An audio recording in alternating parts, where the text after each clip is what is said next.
Good morning to all my friends and family, and welcome to this episode of Jim's 5 a.m. Club. As you can see, it's first light here in Sydney town, and we've got the pink clouds just awakening the sky. How beautiful is that? Oh, we've got some fish down here. What's happening? Bit of fish activity.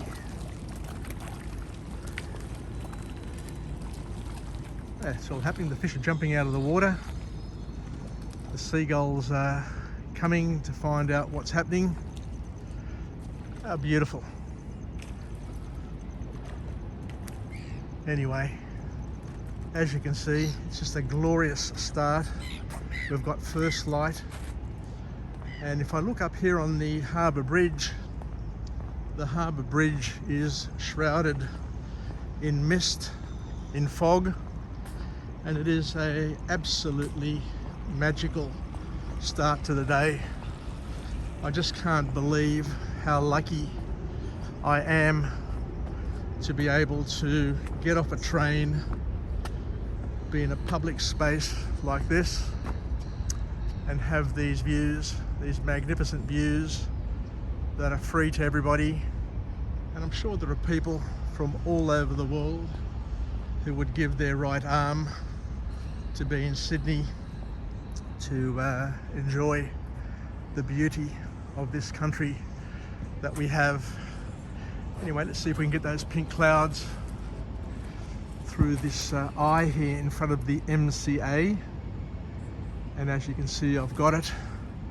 I can get a snippet of the Opera House, and I can get the magnificent harbour bridge shrouded in mist, in mystery. How glorious. Anyway, we'll go on a walk and talk today like we normally do. And I'm going to go through a book that I've done before.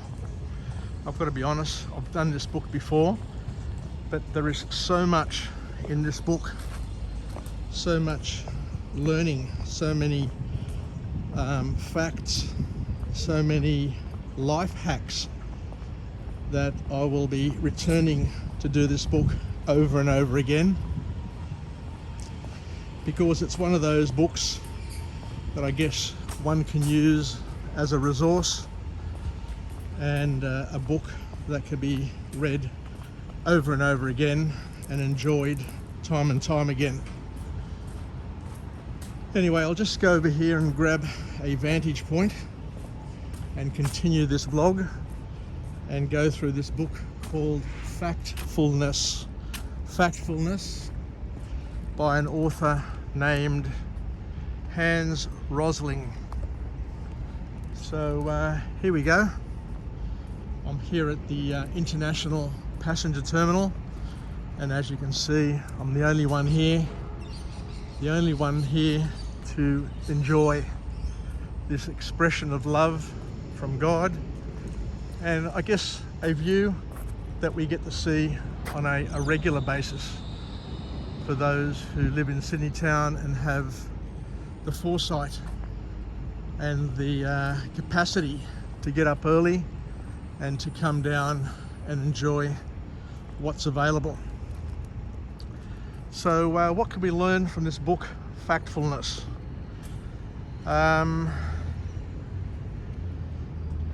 The author kicks off the book with a quote, an interesting quote to get us in the mood and set for the further learnings that will come our way.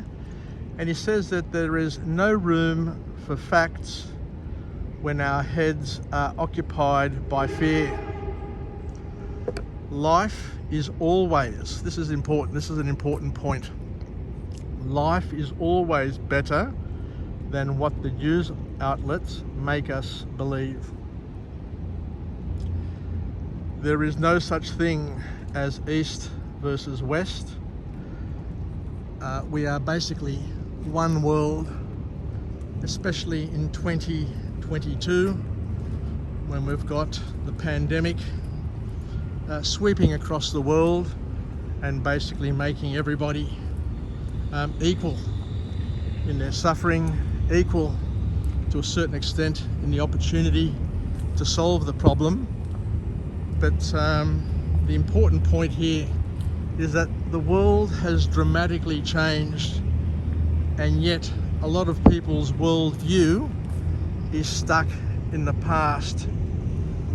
So what this author is saying is that a lot of people hold on to facts from the past, from their slithers of reality that they've picked up over the years, but the world keeps on moving, the world keeps on progressing.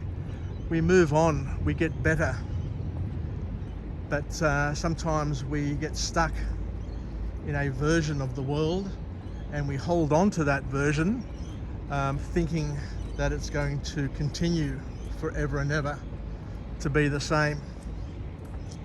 So what the author here is saying is that we need to somehow release ourselves from the drama that has defined our worldview, and to continually be updating that worldview so that we don't get caught in a version that is no longer relevant.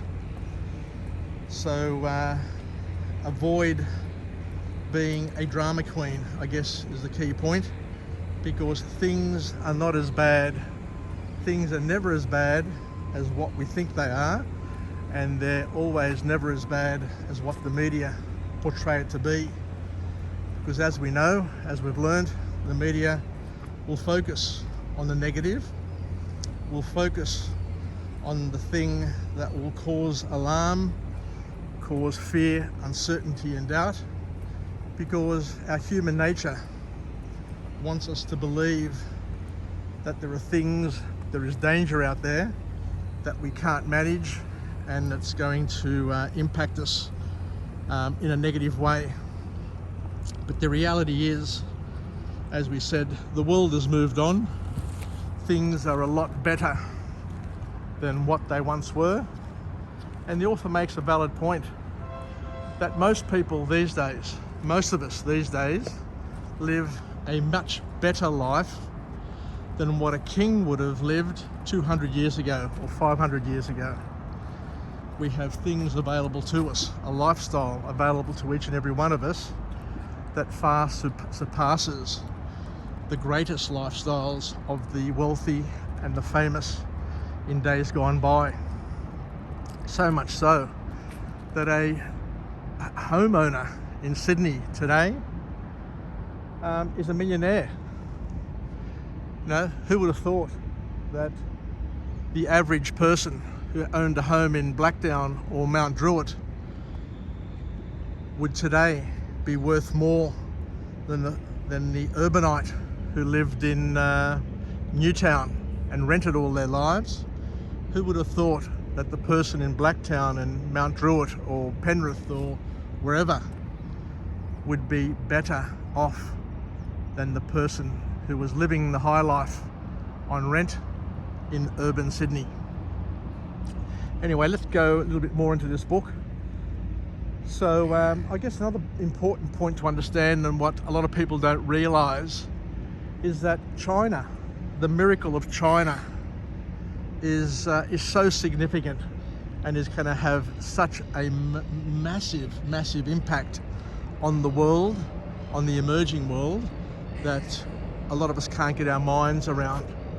The mere fact that China in the past decade or two has lifted over 800 million people out of poverty and placed them into middle class, into a working class that can afford to spend on things that they couldn't spend on before, means that they're going to fuel economic growth, not only in China, but in countries throughout the world, and are going to improve lots of people's lifestyles. So the author's first formal point to come out of this book is that there is no such thing as an East-West mentality anymore. That mentality is completely outdated. We all now share the planet. We all now are pretty similar to each other in terms of lifestyle.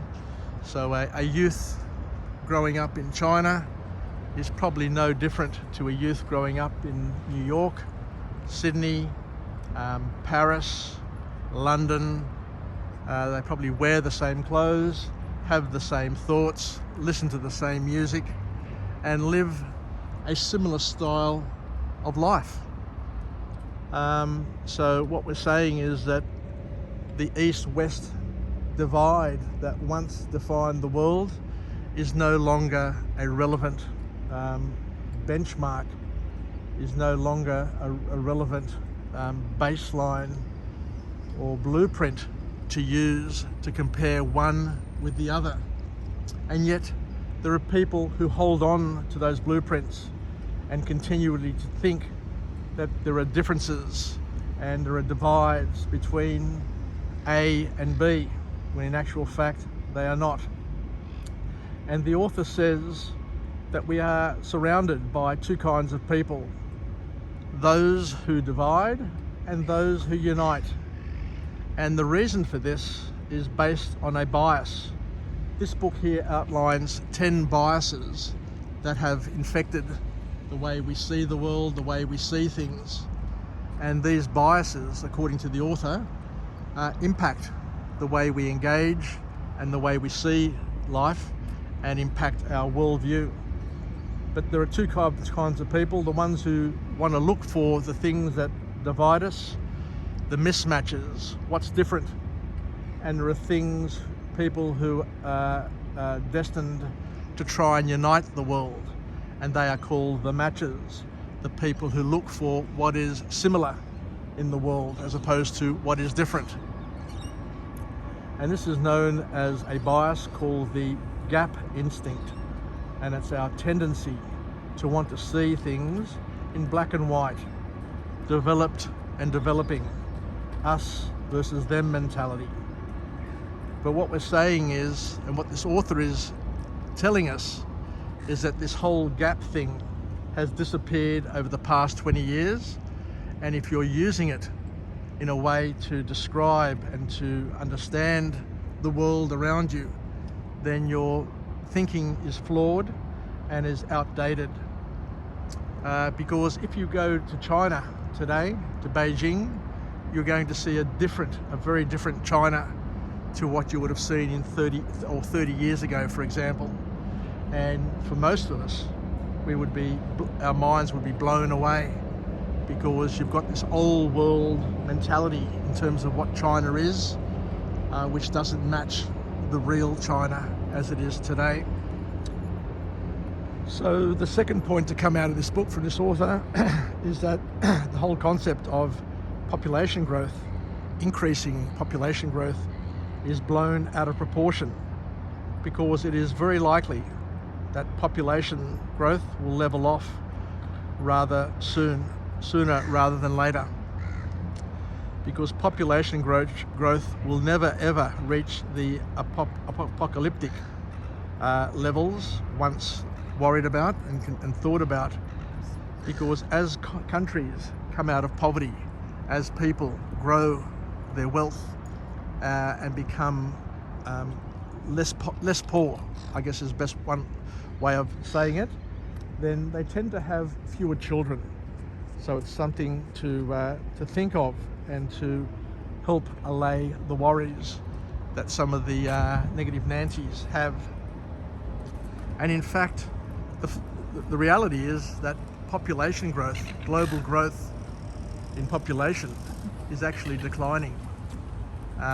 The fears that we've had in the past are based on errors in thinking, based on a number of biases.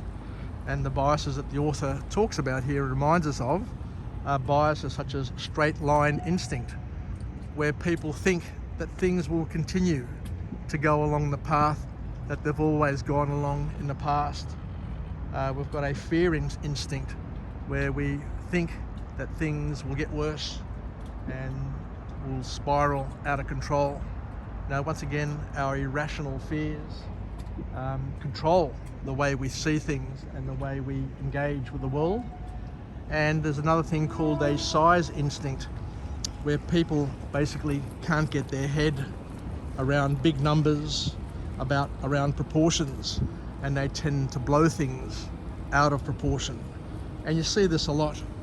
The misinformation, the disinformation, the fear, the uncertainty and doubt passed on and generated by the anti-vaxxers and the freedom wankers that we've seen over the past year or two. It's just an example of how these biases work. So the bottom line is to not overreact,